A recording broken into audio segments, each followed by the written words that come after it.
Assalamualaikum warahmatullahi wabarakatuh. Pada materi kali ini saya akan mencoba membahas soal ujian praktek kejuruan atau soal ujian nasional praktek kejuruan jurusan Teknik Komputer dan Jaringan.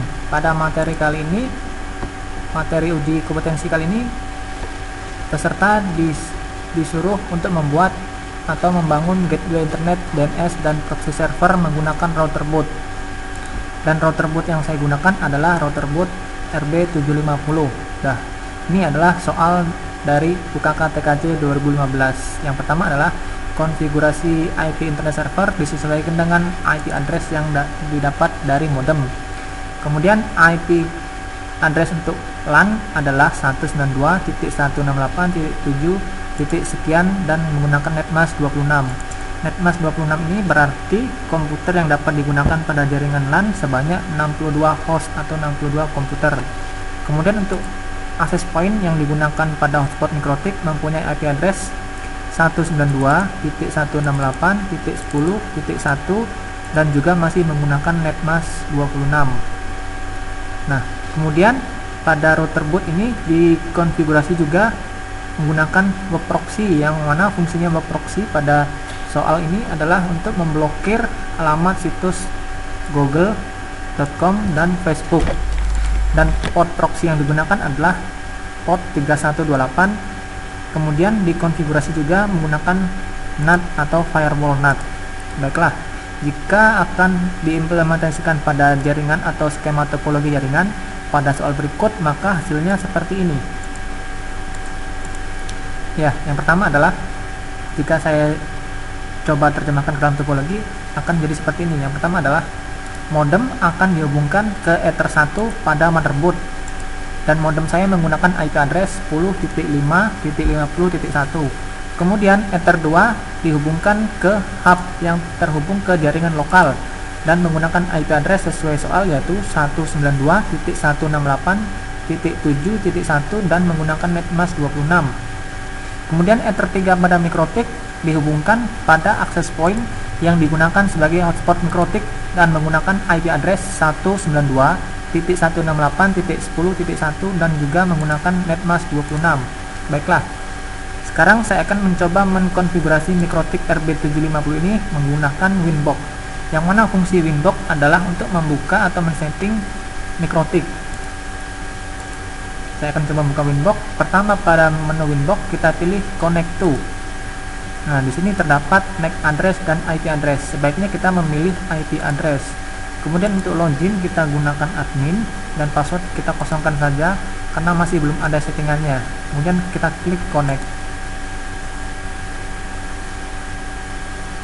Ya, setelah itu, setelah ada tampilan seperti ini, berarti konfigurasi mikrotik atau router boot belum dikonfigurasi. Sebaiknya kita pilih remove konfigurasi karena kita akan memilih konfigurasi sendiri secara manual. Kita klik exit dulu agar melakukan refresh. Kemudian kita buka Winbox kembali untuk men-setting mikrotik. Kita pilih connect to lagi, kemudian kita pilih MAC address. Setelah itu klik connect. Ya, saya perbesar dulu. Langkah pertama untuk mengkonfigurasi mikrotik yaitu mengkonfigurasi interface, yaitu interface atau Ether 1, Ether 2, dan Ether 3 yang terhubung ke masing-masing hub, access point, dan modem. Baiklah, caranya adalah kita klik menu interface, kemudian saya perbesar dulu. Caranya adalah klik running. Di sini berarti running berarti ini dalam keadaan berjalan. Nah, caranya adalah klik Ether 1, sesuaikan namanya public karena langsung terhubung ke modem. Kemudian Ether 2, klik dua kali juga, beri nama lokal karena langsung terhubung ke hub. Kemudian Ether 3 kita beri nama hotspot karena langsung terhubung ke access point seperti gambar topologi tadi. Nah, seperti gambar tadi ini, Ether 1 terhubung ke modem, saya beri nama public. Ether 2 terhubung ke hub, saya beri nama lokal, dan Ether 3 saya beri nama hotspot. Setelah mengkonfigurasi interface, langkah selanjutnya adalah mengkonfigurasi IP address yang terhubung ke modem, hub, dan access point. Ya, Anda sebelum mengkonfigurasi modem, Anda harus mengetahui IP address yang terdapat pada modem Anda yang disesuaikan dengan masing-masing ISP. Ya, saya akan mengkonfigurasi IP address modem. Caranya adalah klik menu IP dan address. Ya, saya klik dulu. Caranya adalah klik menu plus, kemudian konfigurasi Ether 1, IP address Ether 1. Dan IP address yang saya gunakan adalah 10.5.50.2. Netmasknya menggunakan 24. Kemudian interface-nya, karena kita mengkonfigurasi Ether 1, maka kita pilih interface Ether 1, kemudian kita pilih apply dan OK. Selanjutnya adalah kita mengkonfigurasi IP address lokal. IP address lokal adalah IP address yang terhubung ke hub dan mempunyai IP address 192.168.7.1 dan menggunakan netmask 26. Kembali lagi ke Mikrotik, caranya adalah dengan hal yang sama, yaitu klik plus, kemudian kita isi IP address ke lokal, yaitu 192.168.7.1, netmasknya 26. 7.1 juga sebagai gateway pada jaringan Mikrotik. Kemudian interface-nya setelah tadi yang pertama public, kita ganti menjadi Ether 2 lokal yang terhubung ke jaringan hub atau jaringan lokal kita. Kemudian kita klik apply dan OK. Selanjutnya setelah mengkonfigurasi IP address Ether 1 dan Ether 2, selanjutnya adalah konfigurasi IP address untuk hotspot, yaitu 192.168.10.1 netmask 26. Kemudian interface-nya kita ganti menjadi Ether 3 hotspot karena langsung terhubung ke access point pada hotspot Mikrotik. Setelah itu klik apply dan OK. Setelah mengkonfigurasi interface dan IP address, langkah selanjutnya adalah mengkonfigurasi DNS agar Mikrotik dapat terhubung ke modem. Caranya adalah buka menu IP dan DNS. Nah, perlu diketahui bahwa DNS yang saya gunakan adalah DNS menggunakan OpenDNS. Kalian dapat menggunakan DNS yang digunakan pada modem masing-masing. Caranya adalah klik menu setting. Kemudian pada DNS setting, pada kotak dialog server saya isikan DNS, yaitu OpenDNS yang saya gunakan pada modem speedy yang saya gunakan, yaitu 208.67.222.222. Kemudian saya tambahkan lagi OpenDNS juga, masih OpenDNS, yaitu 208.67.220.220. Kemudian jangan lupa untuk memberi tanda centang allow remote request yang berfungsi agar klien dapat merequest internet melalui Mikrotik atau mesin Mikrotik. Setelah itu kita klik apply dan OK.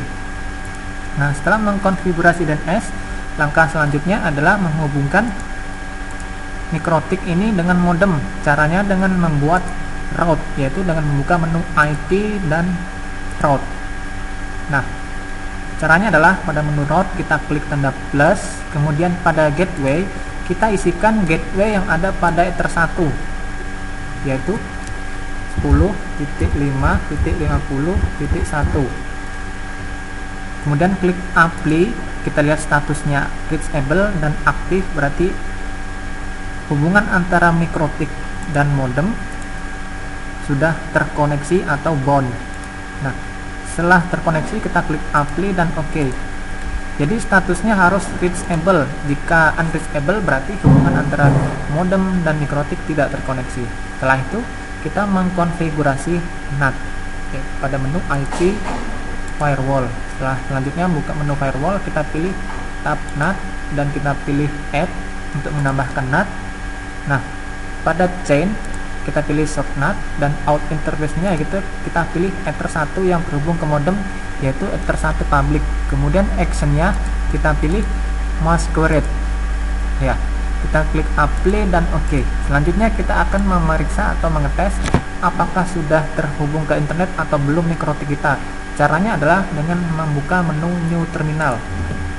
Kemudian kita klik atau kita ketik ping Google. Nah, kita lihat hasilnya apakah Mikrotik sudah terhubung ke internet. Caranya adalah buka menu new terminal dan kita ketik ping.google.com. Kita lihat hasilnya bersama-sama. Nah, di sini sudah terjadi hubungan antara Mikrotik dan internet. Berarti Mikrotik yang saya gunakan sudah terhubung ke internet. Langkah selanjutnya sesuai dengan soal.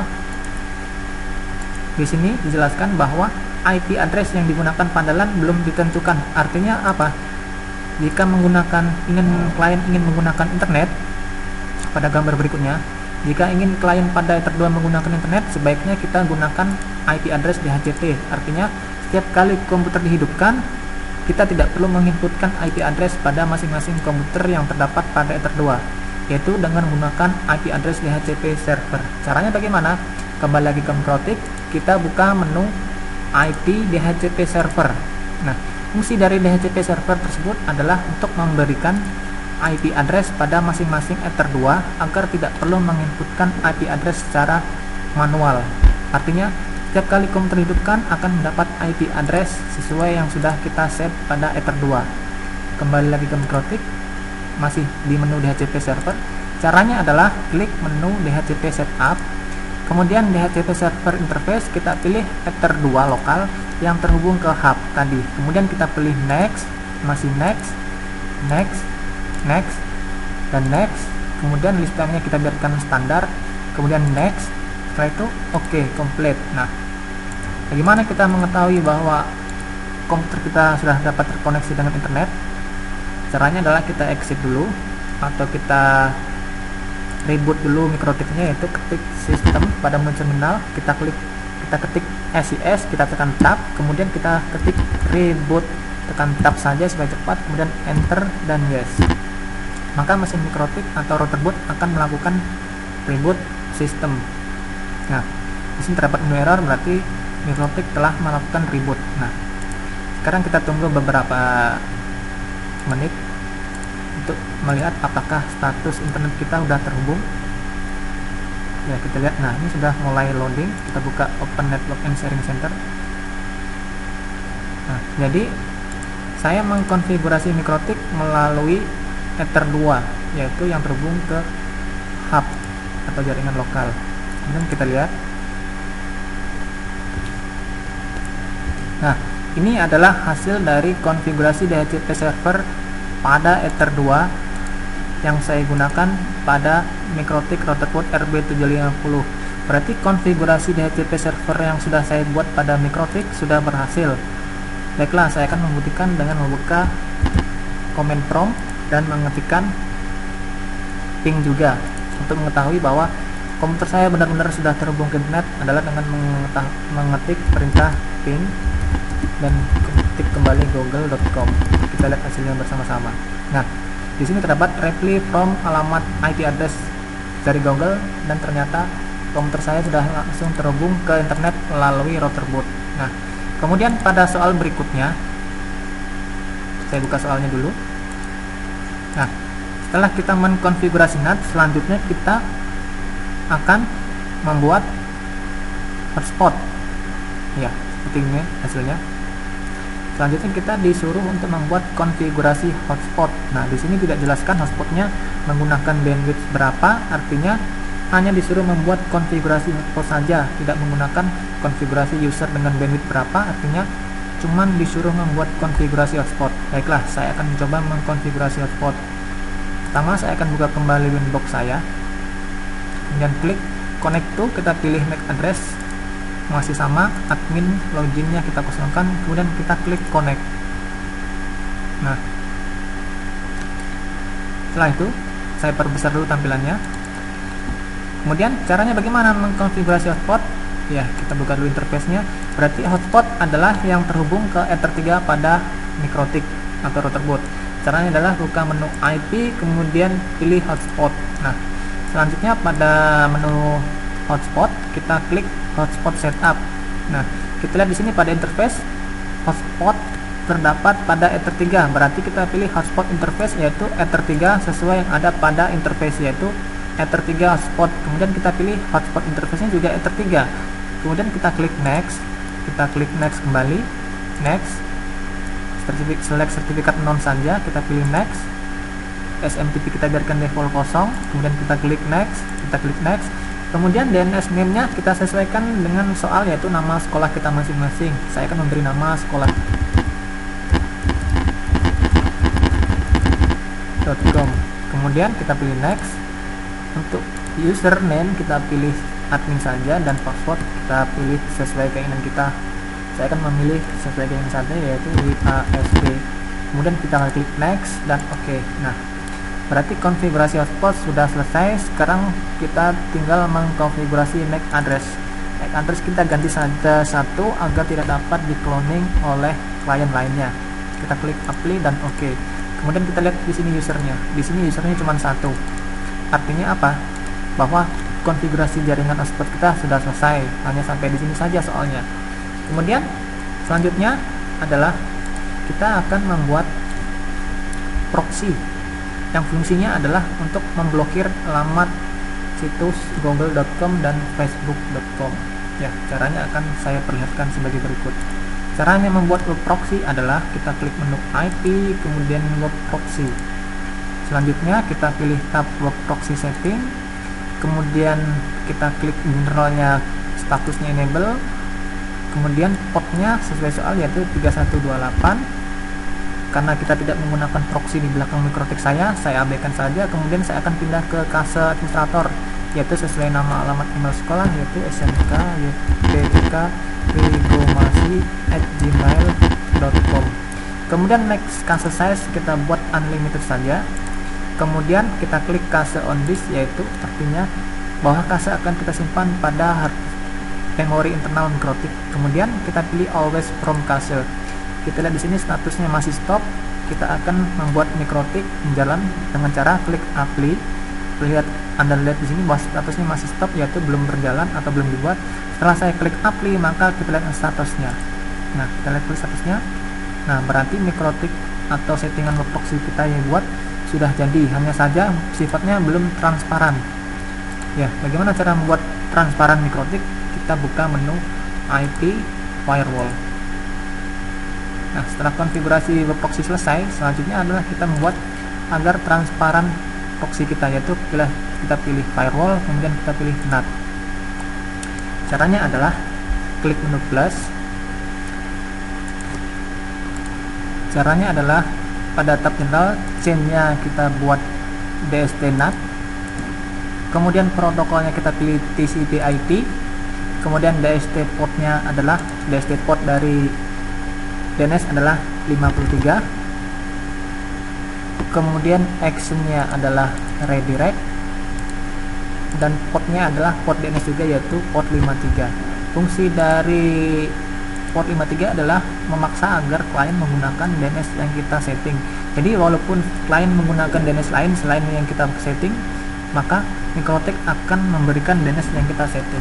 Ya, setelah itu, setelah membuat DST NAT, maksud saya portnya, kita klik apply.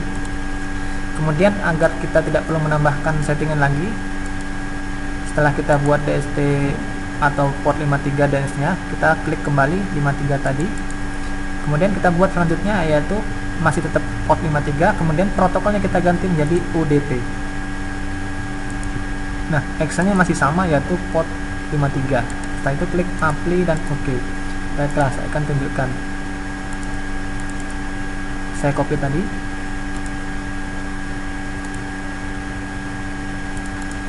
Ya, setelah membuat protokol UDP,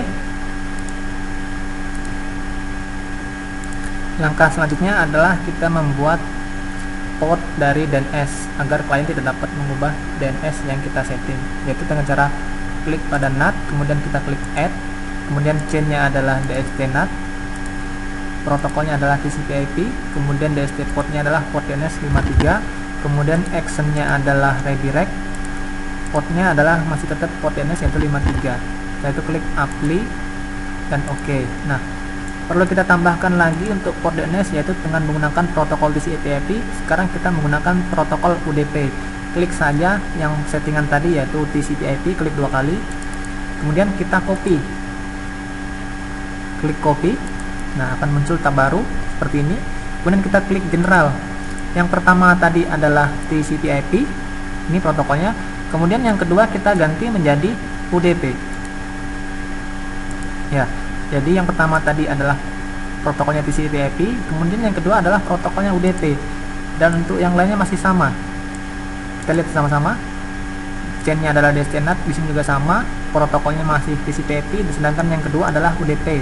dan yang lainnya tetap sama. Kita klik apply dan oke. Kita klik oke lagi. Nah, di sini bisa kita lihat bahwa ada dua protokol yang kita setting untuk DNS. Yang pertama adalah protokol TCP/IP, yang kedua adalah protokol UDP dan redirect yang sama, yaitu port 53. Nah, sekarang kita akan membuat konfigurasi agar proxy kita menjadi transparan. Caranya masih tetap sama, yaitu klik firewall NAT, klik add, kemudian chainnya adalah DST NAT, protokolnya masih TCP/IP, kemudian DST portnya berapa? DST port yang gunakan untuk web adalah 80. Kita beri tanda koma lagi, yaitu 8080, terus kemudian 8000. Nah, ini adalah port yang digunakan untuk browser, yaitu 80 yang pertama, yang kedua adalah 8080, kemudian yang ketiga kita ketik 8000. Jadi di sini menggunakan option koma.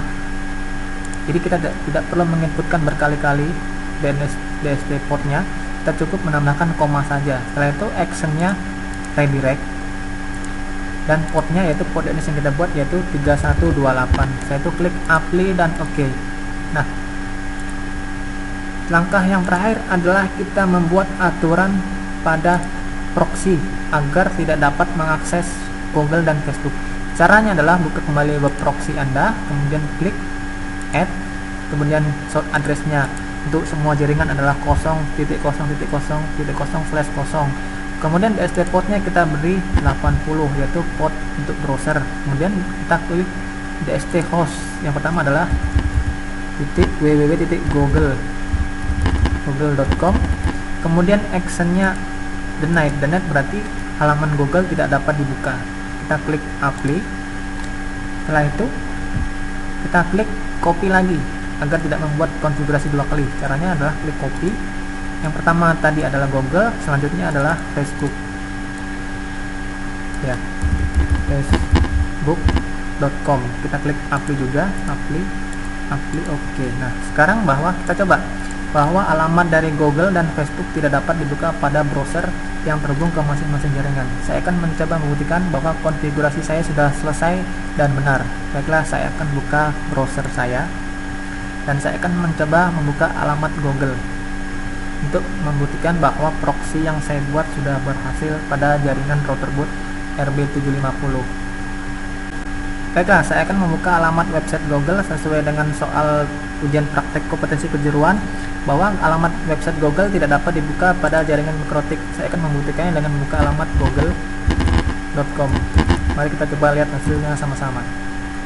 Di sini statusnya waiting. Nah, berarti konfigurasi mikrotik atau proxy server yang saya buat pada jaringan mikrotik sudah berhasil. Nah, demikianlah pembahasan materi UKK TKJ 2014-2015. Semoga bermanfaat. Jika Anda menyukai video ini, silahkan berlangganan. Akhir kata, salam sukses untuk Anda. Wassalamualaikum warahmatullahi wabarakatuh.